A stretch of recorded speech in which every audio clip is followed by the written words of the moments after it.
How's it going, everybody? J&J Smoking Hour Podcast number 4. We're moving right along. We have the mouth of the Midwest, Joel Reeser, coming to you live from Stag, Stillwater, Oklahoma, that is, home of the Oklahoma State Cowboys. Big Bedlam game tonight there. Got the last OU-OSU wrestling match, and OSU has completely dominated that series over the history of the thing, but it is what it is, right? That's one of the all-time historic wrestling programs by probably one of the greatest, if not the greatest, American wrestler in the history of wrestling. Through that, a lot of history.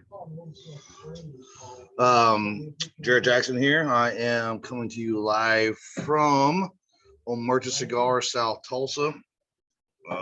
Here hanging out with the guys, kind of bring some product down, and smoke some cigars with the crew, man. Hang out a little bit. I ain't got to hang out as much here lately, and looking forward to doing that. So, Comfort Mario. Yeah, got a few topics today. We're going to be talking about what we're smoking a little bit more in detail than we have been.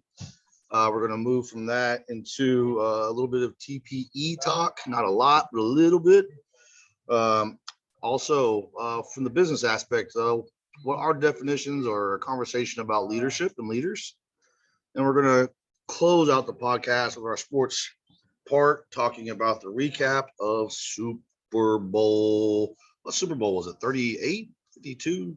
30? No, it was like 57 or something, dude. Like, it was a weird number. I don't know why I said 32. That's shit. That started in I think it's 57 because it was LV. I don't even know why I said that. It's thinking about something else. Yeah, you good. All right. So, Joel, I'll let you lead off. What you got blazing? So I got two of them because I'm finishing one up, but this is a Stillwater favorite here from our good friends at Foundation Cigars. This is the Highclere Castle Toro. Hell of a story on this. I've never watched the show, and I always tell our customers about it, but I've never watched the show Downton Abbey. Apparently it's a bunch of elderly people killing each other, a mystery or something. But I guess where they filmed that is a place called Carnarvon Castle. But Nick made this using English tobaccos from that facility. It's just a really beautiful, creamy cigar. I got a hot cup of coffee here as always, but a really beautiful, creamy cigar. I like it in the morning. I like it at night. Just really like after a long night working our great location down at Wilshire last night. It was just perfect introductory cigar. But when I kill this one off, I've got revisiting the CAO Arcana Mortal Coil Volume 1 from our friends at General Cigar. I want to say I had the first one a few times, but this one just really earthy, leathery, just a nice, again, mid-afternoon smoke, complement the coffee really well. But this one's like a low-key hitter up here too, and we really like that second release. I think it was just because of for me it was a Vitola.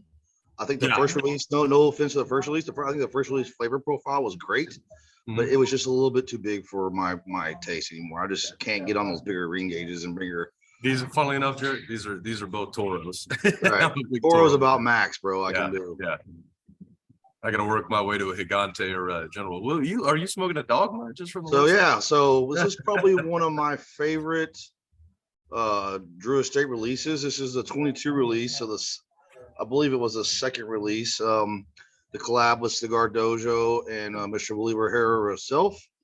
It has that traditional Ecuadorian Sumatra wrapper. I'm a big Sumatra fan, always kind of have been. I like that. And we are completely different how we describe cigars, guys. I've been doing this for like 20 years.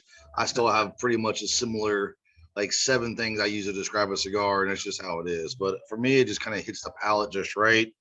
I think the way they use some of that sun-cured Habano for the binder helps bring like that. It has that traditional Nicaraguan filler, right? So you still got kind of like that same profile that you get across the board with all the Nicaraguan cigars. But I feel like with the sun-grown wrappers, especially in conjunction with the sun-cured binder, like it just has a little bit more like spiciness to it, pepper, if you will. Like, and don't get me into all the red, white, black, green, blue peppers. Like it just peppery. When I say peppery to people, I don't mean like a jalapeno pepper. I mean like it makes my mouth salivate, right? And I like cigars that make my mouth salivate. And I kind of rank them on based on like, is it a little bit of salivation or so much that I got to spit regularly, right? Like, like I got to walk outside, Actually, a take a good little, point. give a little point. So that's just kind of my MO for what I like in cigars. And I'm really sad to see, on a completely separate note, Drew Estate dropped the Sun-Grown line. I get that, you know, year to year production and availability of leaf is an issue. And in particular, right now, the components that go into the cigar, obviously have had some hurdles, along with other brands having hurdles to get their cigars made. So I understand. Yeah. But the Sun-Grown Undercrown, out of the entire series, was always my favorite. I do think they've done a phenomenal job with the UC10. It has it has continued to surprise me in the sustainability of the cells, and it kind of being more of a favorite now, even over the Maduro, something that's been there from the start, right? With the clientele. So, you know, our customers and the members are really enjoying that UC10, and I'm getting a lot of requests across all the Vitolas, which is very interesting because that's usually not the case. Super popular. You know, it seems like certain stores want the Corona Doble or certain stores want the Robusto. So it's just Jackie, sorry. a really good. Trying to flag it down. It's Sorry, a we're gonna really good. we always work. We'll talk about that with a leader later. If you only had a mute button, bro. No, it's all good, bro. No, we're doing the podcast. Answer him, see what he needs if we need to call him. Yeah. We had coming to a leader. We got a message from a customer. I guess I'm up with the phone, so he's gonna call him. Yeah. Oh yeah. So yeah, you know, a little bit about the cigars we're smoking today. We're gonna go from that into TPE, both of us, along with our resident head Dick, or head director of information and computers. He's also the world-renowned storm chasing guru. He was out chasing tornadoes last night. He made it on the news last night. Busy man. They had some, I don't know the technical term he used, man. Don't get me started, but they had some rotation. It just never quite reached the ground. I think they followed it for like an hour and a half, but it was actually some of his footage that made the News Channel 9 last night. So that's cool. I see why, because I was at Wilshire, it was like 60, and then it was like 37 when I left. No, when I left, like I got there, I was in shorts and I walked outside with no jacket, and I was like, what the hell? Had that light What is traffic coming going in on, jackets. right? I'm like, what are y'all doing, you know? Right. Yeah, he's So, gonna have to get done. yeah, we head out Tuesday. Show starts Wednesday. You know, we got our usual suspects out there. We got meetings with Initial Cigars, Oliva Cigars, Drew Estate, of course. We'll probably go by and see the good people over at Freud. If you haven't had that line yet and you're a Davidoff guy, 100%. definitely should check that out. Yeah. Joe will probably fill you in a little bit more about that than me. Yeah. He's kind of like the historian of the group. Nerd. Yeah, the great, no, 100%. The they do two cigars right now, the Super Ego and then the Agape, which are great names, but it's Eladio Diaz. I mean, so if any of y'all have been now, they do have, talking about new releases, they do have a new release coming out at the show, so that's something that we'll probably be bringing out. Yeah, and I would expect our Puro Cigar House, which is our website component, the monthly program, we send out a monthly pack. You can definitely expect to see that coming out in that pack in the future. So we'll definitely be getting a hold of that. We know that who else we've seen? There's probably about 15 companies you're going to see while we're out there. Piece of business. I expect it to be a relatively easy show. I think it's going to be more just hobnobbing, if you will, or shooting the shit and getting that kind of more fellowship within the industry more than anything else. I know Drew Estate's hosting that first party that first night, and then I believe we're going out to dinner with one of the vendors. Of course, we got to hit up the Peppermill, bro. If you've never been to the Peppermill, it is still the only remaining privately owned restaurant on the strip. Like, it's on the old side of the strip. I love the breakfast there, man. You just can't go the place. It's been a few years since. Actually, the last time I went, bro, was with you. So it's been a few years. That was pre-COVID, bro. Yeah, man. Thanks, brother. But I'm doing the hash browns for sure. Best hash browns some of the best hash browns I've ever had. Massive. And that's what I'm hyping Sammy. You know, it's funny, man, like not to sound cavalier, but Jackie, Jarrett and I are so used to doing the trade show. I did it, 2.5, 3 years as a rep. And then we did it, management side. So it's just going to be business for us. It'll be nice to catch up with old friends and do business, see some vendors. But I always say it's really cool for the first time guys. Like for Sammy, he's going to be like a kid in a candy store. He's going to have a wonderful time. And I will say TPE is significantly different vibe and layout than it is going to. Did you go to TPE last year?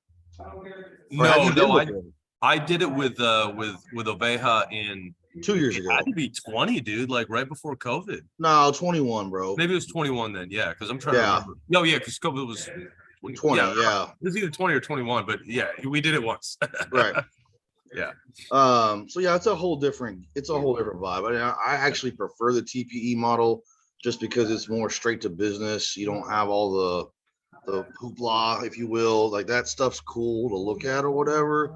But man, I just want to go, me, man. I just want to get in there, get my business done, get the day knocked out, and then relax, right? Yep. Like, Go have a smoke, get a drink. We can have a card table with 2 chairs, yep, and a glass of water, and I'll be just happy, bro. You don't have to impress me, man. I just want to spend some money, man. Simple, man. So, looking forward to that. Really looking forward to hanging out with the Pottas too. Yeah, man, it's gonna be a good time. One of these times, but maybe we'll do a special edition out there and get the for sure, the 808 crew on the podcast. Definitely gonna be eating some Ono grinds out there. Looking forward to that, man. Stoked for that, dude. I think I might be more excited about that than anything else. Right. So that kind of leads into what does it mean to be a leader, right? So actually Joel came up with this part of the agenda. So I'm gonna let him lead off to what does that mean to you to lead or to be a leader? I'm summing it up perfectly here. If you noticed, I was randomly flailing my arms from my guy. So we had a customer. It is just kind of an example, and then I'll lead it to the bigger story. But I just had a customer, first time customer that reached out to us about a box that we do have in stock for him to come up and enjoy it. He's driving an hour and a half to come see us.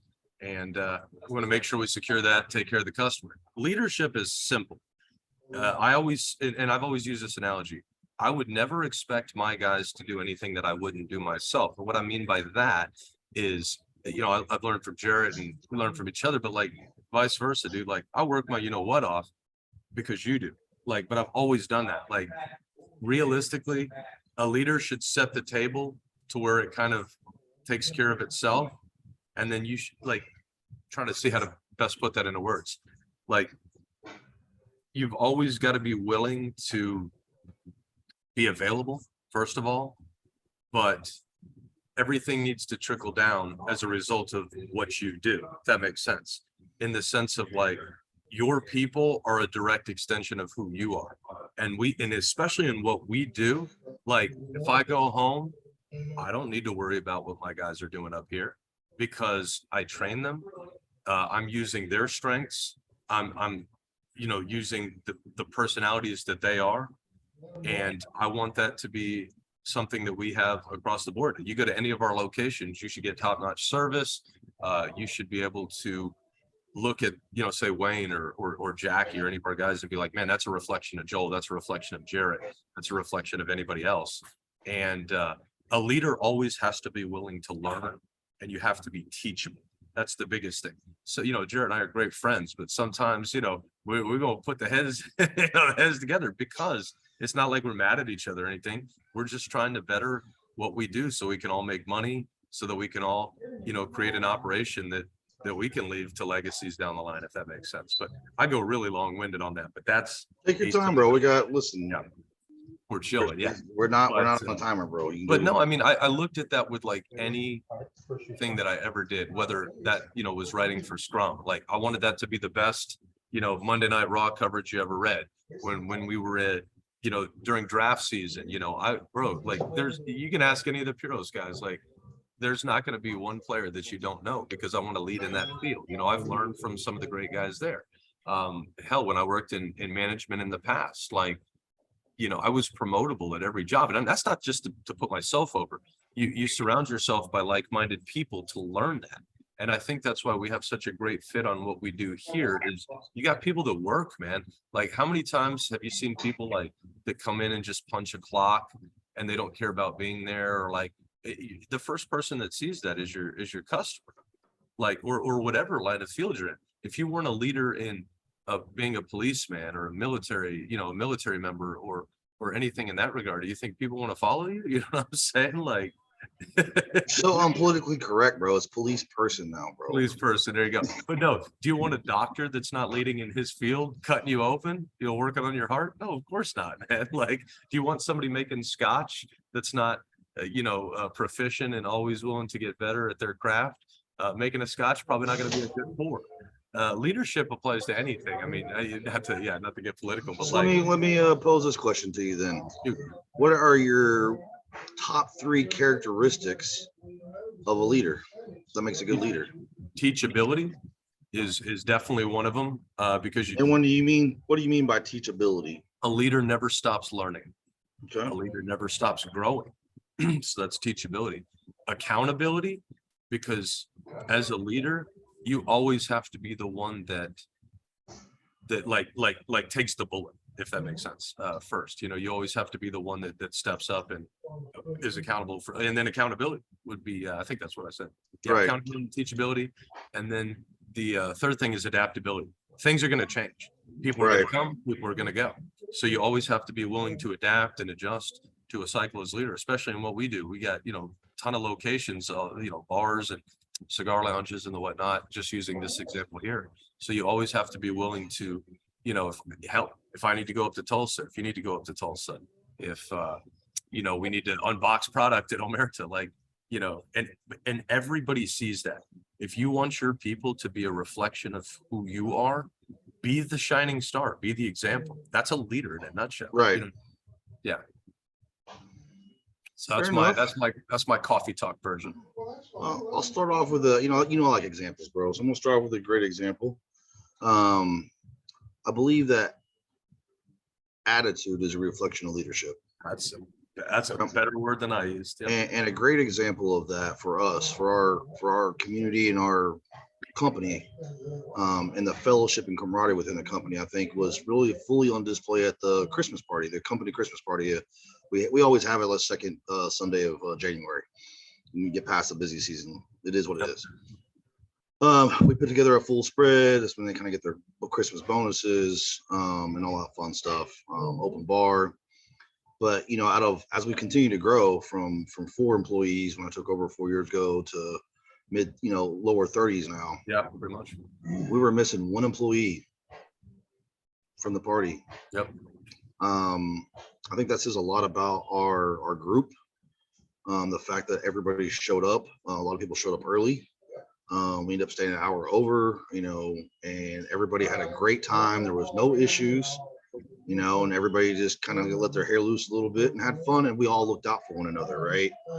We didn't let anybody drink and drive. We made sure you either had an Uber or a designated driver.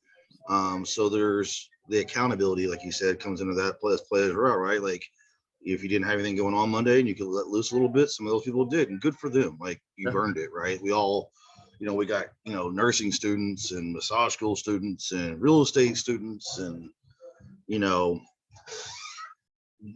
of our people just got out of hair school. You got college students up there in Stillwater.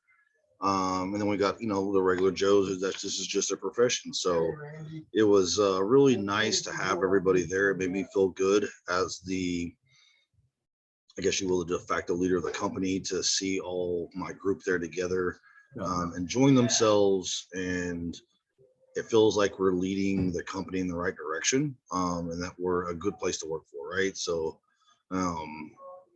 yeah, that's kind of like my initial part. If you talk about like what I think a leader is, 3 characteristics. One.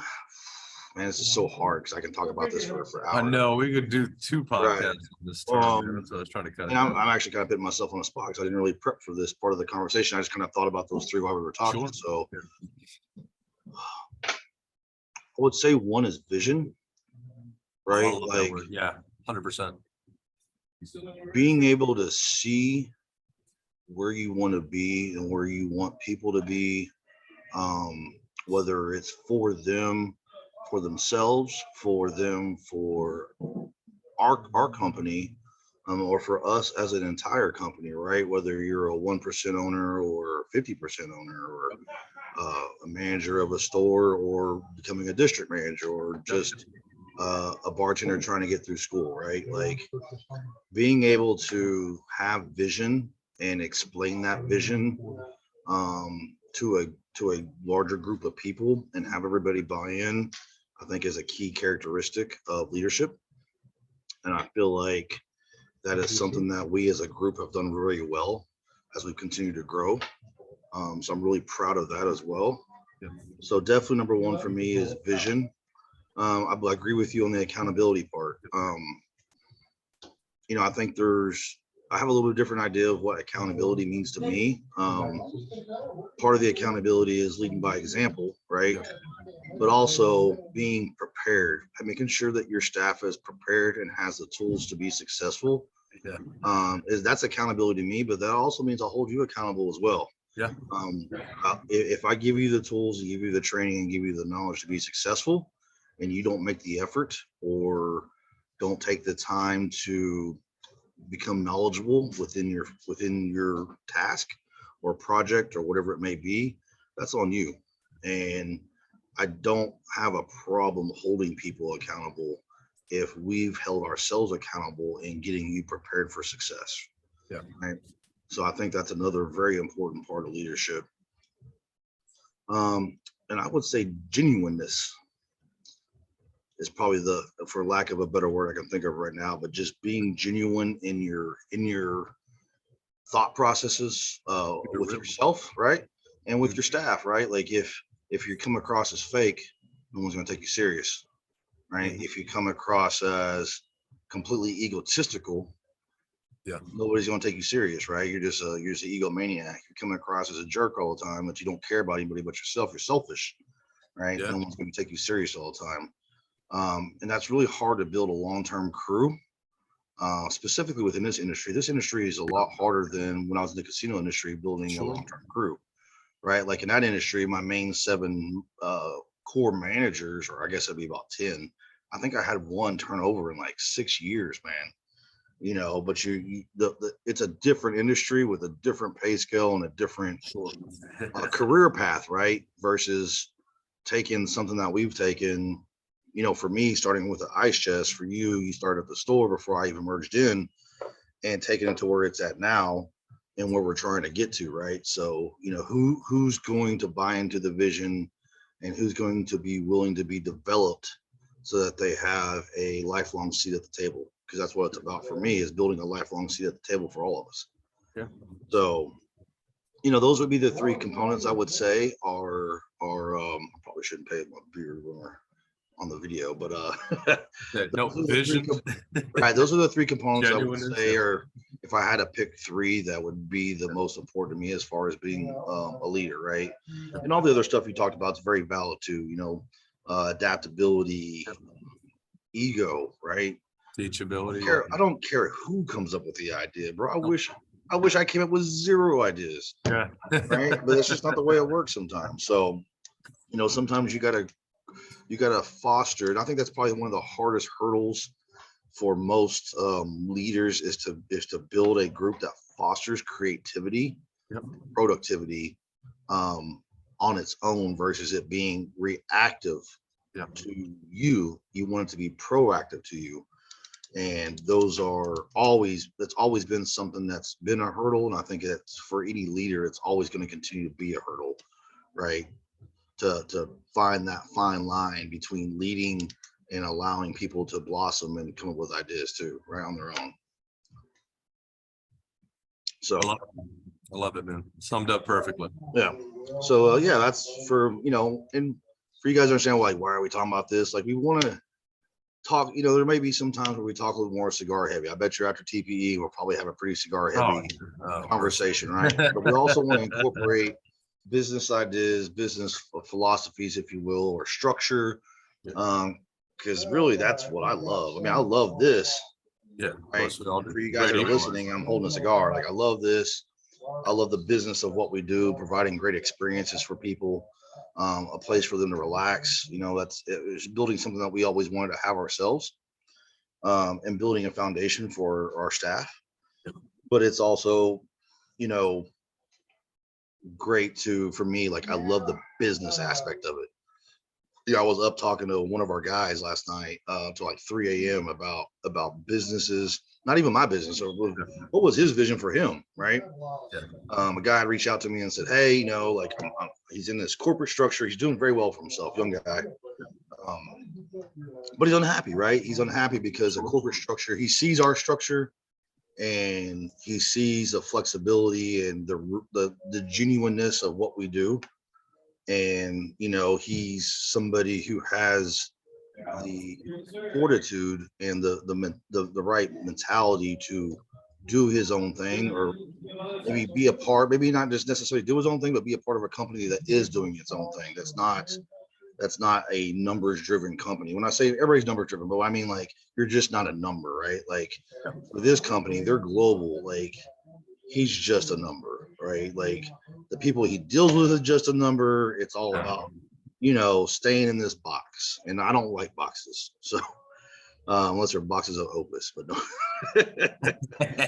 So, it was fun for me last night to sit there for, a couple hours. I think he called me like at 1:30. I was already awake. That's why I was trying not to bug you too late. Yeah, nah, bro, like I was up. So, and I think we talked for like an hour and just talked about, what he was in essence feeling without the feelings, right? Like what his viewpoint and his viewpoint of where he was at in his career, been there 7 years, and kind of where he wanted to head. Like, and I posed some pretty challenging questions to him right off the bat.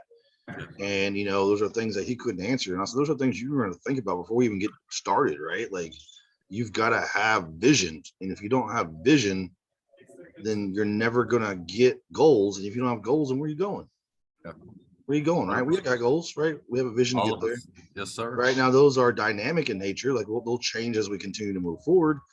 And we'll adapt and do what we got to do to continue our model of success. And you'll have some ups and downs and in betweens, but like, at least there's an idea of where we're trying to get to versus somebody who just has a vision of breaking free of the corporate model, but doesn't know where to go.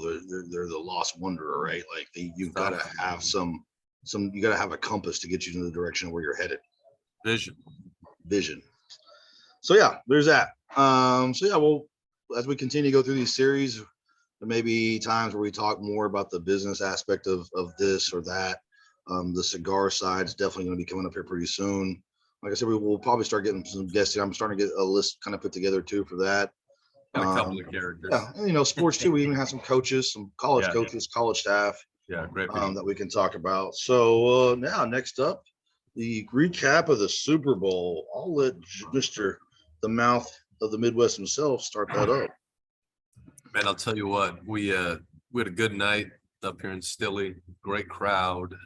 So I got to see most of the game, but we were leading, as it were, and serving our guests. But it's really interesting as Tom Brady retires to see Patrick Mahomes. I mean, again, coming into his own. He if you look at it stat wise, he really didn't have like an exceptional game. 21 to 27, like buck 80 something yards.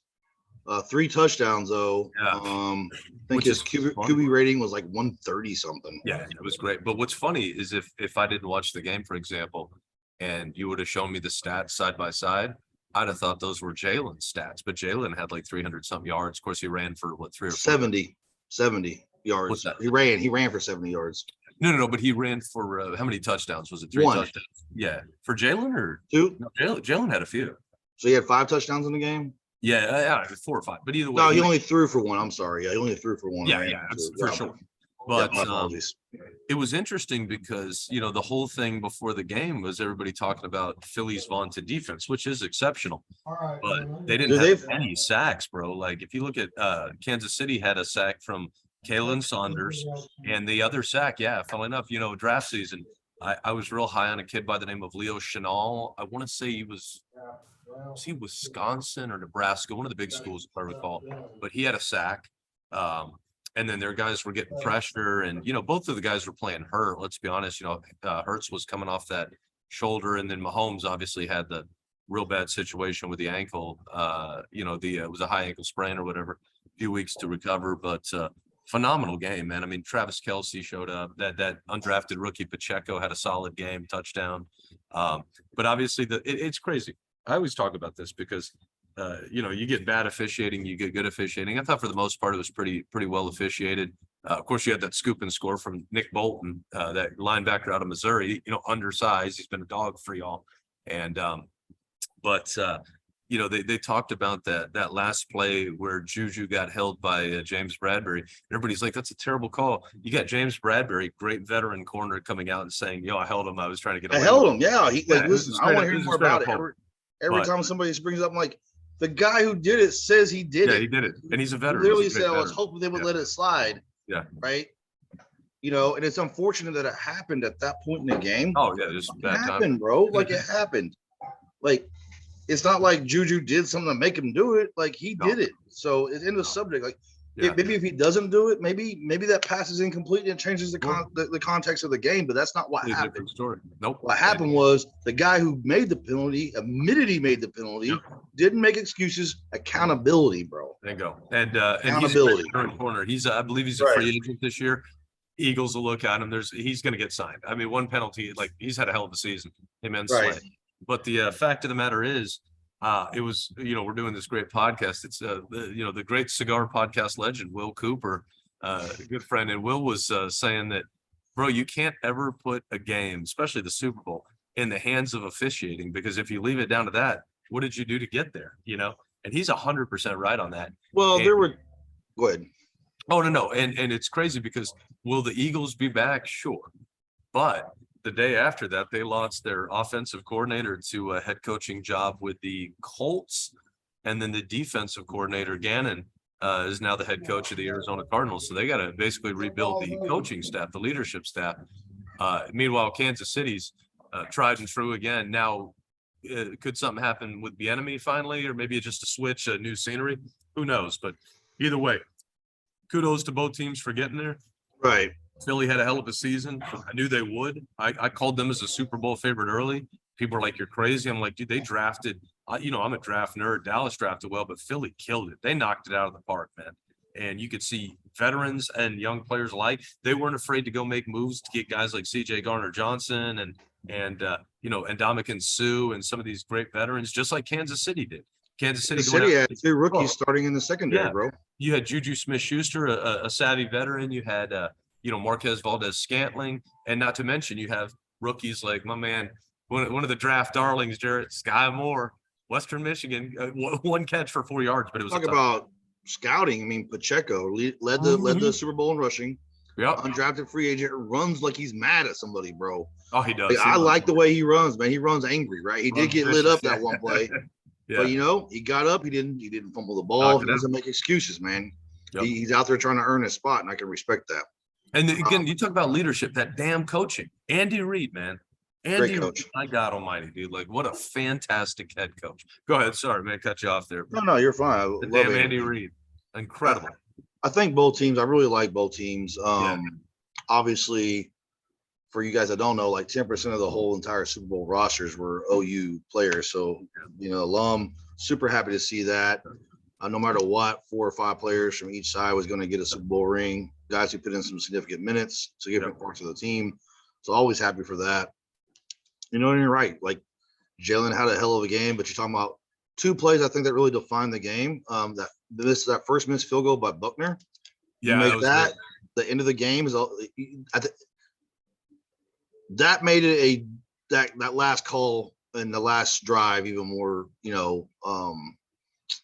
a bigger piece of the game, because McKinnon goes in if you're up 3 already, because now you're up 10, right? Yep. 9 plus or minus the PAT. Yep. But also that fumble by Jalen. That was so weird, man. Like, he coughed it up. Yeah, he's coughed it up. A bad mistake. One mistake in that game, I think he really made, right? Like, he played a phenomenal game. I'm happy to see him doing well, especially as much criticism as he's gotten over the years for not being able to throw. He was just going to be a running back. It was those same things you kind of heard about Tebow, but he's been able to overcome and become a great NFL player, bro. Like, good for him. Right. The other thing was the field, man. Speaking of which, dude, like, I didn't see that because, again, we were busy back in the house. I didn't really see that until the next day when I was kind of watching highlights, stuff I missed. I'm here in the great city of Stillwater. Who apparently came up with the field was OSU. They ain't claiming it because that was a bad. What's funny is they were claiming it, all this stuff about OSU until the Super Bowl happened. Like, whoa, it wasn't us. I was psych, right? I don't understand why they're using an experimental blend. Yeah. Right. At the most important part of the season. Like, I understand that there's been issues all season, but that should have prompted somebody, right, in this multi-billion-dollar corporation. Yeah. Say, you know what? Let's spend the extra money and get something that's a proven product on the field, bro. Like, why, no bro? Of money. At the same time, how does the teams not know what cleats are and are not working? Oh my Lord, dude. You have full disposal. I mean, I bet you there's 3 different size cleats minimum for each player. For skill players, right? Yeah. For field conditions. Mm-hmm. And you're telling me it took you guys until the middle of the second half to figure it out? Come on, bro. Yeah. Like, I just think the due diligence on that part, from you talking about, again, pitting your team in a position to win. As a leader, to be in a position to be successful to win. Yeah. They have the tools. Yeah. They have the tools. The NFL has the tools and the money to put a great product on the field, right? To allow both teams to have the most success, and the teams themselves have the tools and the wherewithal to make sure their players have the best success. Yeah. And both those things failed, right? And now all of a sudden, nobody wants to take accountability. You talk about leadership. That's probably my biggest issue with the NFL. That's a whole different conversation. Yeah. Why I get turned off sometimes from the NFL is I feel like it's a very the people at the top, and I'll be very specific. I don't really care for Roger Goodell. Like, I think he's deflective and making big time mistakes. I mean, not mistakes, but taking accountability for issues that come up in the league. I feel like he waffles a lot. And it's easy for me to say because I don't run the NFL. I run some cigar and whiskey bars, bro, right? It's a whole different ballgame. I get it.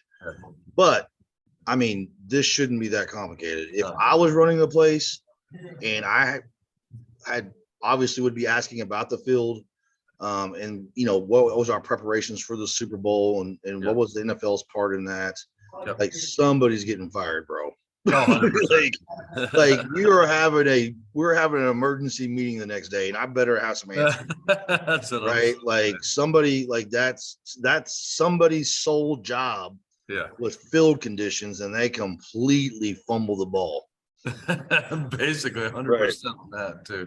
But yeah, you brought up the other thing. I think the Eagles had the second or third most sacks in a single season history. Now, granted, they were going up against the 85 Bears, who I think at the time were only playing 14 games versus a 17-game schedule. So I wish there was some, like, I think with the way they've changed the number of games, the record should be an average per game now versus totals, right? You look at what Barry Sanders did in college, right? In I think it was like a 10 games at the time, right? Well, yeah, you had somebody break it. I think it was Ron Dane or somebody broke it at Wisconsin, but he played 3 more games. Yeah. Right? Like, I think it should be. I think when they start looking at these records, that it should have to be broken on the average. Yeah. Because now you're comparing apples to apples. It was like the sack thing, or like when Trayvon Diggs for the Cowboys tied Everson Wall's record, which is great, but Everson did it with 1 or 2 less games, Right. Well, you're even talking about the sacks, single season sacks, right? With Strahan versus Nick Bosa. Yeah. No. At the time, it was it Reggie? You going way back. When Strahan beat it, when they say that Brett Favre kind of took one for the team or whatever, right? Oh yeah, true. That last game, but he also played like 3 more games, 2 or 3 more games, bro. Like. Yeah. Okay, like, is that really breaking the record? I mean, technically, yes, in total, but you also played more games. So you had more opportunities, right? Yeah. It's like this whole thing about LeBron versus Mike. That's another thing, right? Like, get way off subject here. But you talk about, well, how fast do they get to X amount of points, right? Mm-hmm. Average per game. And it's if you start looking at averages per game and where they were at, how many games it took to get to 10 to 20 to 30. Exactly. Yeah. It really changes the perspective of what that player did that season. Big difference. And Yeah. I think it's not fair to minimize because you're not comparing apples to apples. But again, you know, there's money to be had in breaking records, right? So my whole point would be like that's something like in field, like track and field, right? Yeah. Run 100, you're running 100, no matter what year it is. Exactly. You're running 100, right? It's not like the guy that's breaking the record all of a sudden gets to run 90, right? No, he's running 100. Like yeah, that's he's gonna do the thing. The fastest man on earth for all time. You ran 100, the same 100 that everybody else in the history of time ran, exactly. right? And they even have rules, like if the wind's blowing so hard to your back, like it doesn't count. Yeah. Right. So again, you know, way off subject, but no, I don't like how that applies. Like to me, it's you know, maybe it's the mathematician statistics guy in me, you know, the finance coming out and the statistical analysis I like to do, but you know, that's just how I look at it. But yeah, overall, and I'll say the other big point, Kelsey, 6 for 6, 6 targets, 6 catches. Incredible. Bro, it's crazy because he's so, you know, that look, they're hurting a receiver game, right? And you know the ball's coming to him. Everybody knows the ball's coming to him, and they can't stop the guy, bro. He's a dog, man. He is one of the best. He's going to go down as one of the. I don't know if he's going to be the number one. I can't say that, but he's a Hall of Famer already in my book, right? Regardless if you like the guy's attitude or not. That's what I always say. I think he's the biggest a-hole. He's the best tight end in football. Bro, I mean, dog's a dog. I think that is alpha-driven profession. Yeah. Yeah. Right? I mean, so many guys. You can't get upset when you have somebody who's a alpha. Like, that's just who he is, man. You don't think the best Navy SEAL is not an alpha? Oh, of course. You don't think the best boxer, the best MMA fighter, the best hockey player is not an alpha? Exactly. Like you have like you cannot play that physical of a game to that level without being an alpha, right? Doing the thing. Right. So it's just how I look at it. But yeah, it's crazy. I think kudos to the offensive line, 2 OU players. Incredible. Absolutely. Best center in the game, Creed Humphrey. If he can continue to stay healthy, I mean, he's a Hall of, you know, he's only third year in, but he's a Hall of Famer in making. Second or third, hard to believe. I mean, he's been one of the top 3 rated centers. His first year, rookie year, he was the number 1 rated center in the league. Rookie year, bro. You know, and people thought he was going to be. It's interesting that they thought him and I think it's the right guard, the Tennessee kid Smith. Dude, those were over, and I don't want to say overlooked, but they were heavily overlooked. Right, lower grades. I was so excited when Kansas City picked him up. Obviously, Kansas City. And you guys got them both. I think Smith was 5th, and then Humphrey was 2nd or 3rd. But I remember Dane Brugler, the great draft scout, Dane Brugler, a young guy who works for the Athletic, was huge on Creed Humphrey because he could see the tangibles, the intangibles, as it were. And I mean, he's showing up, and I think he's straight up the best center in football. Keep an eye on Linderbaum out of Baltimore, Iowa kid. He's going to develop, but Humphrey, hands down, best center. I think OU is definitely putting out some very talented offensive linemen. You go, 100%. You know, Trent Williams, Lane Johnson, Creed Humphrey, Orlando Brown. Those guys are all pro. Like they're all Pro Bowlers this year, bro. That's just the one. Yeah, that's just the ones. And 3, the best. They're the 3 of the best within their position. Yeah, exactly. Right? And if we can keep Orlando Brown, and maybe we get lucky and pick up Antoine from OU in the draft, man, that might be a 3 OU lineman on the Kansas City lineup, bro.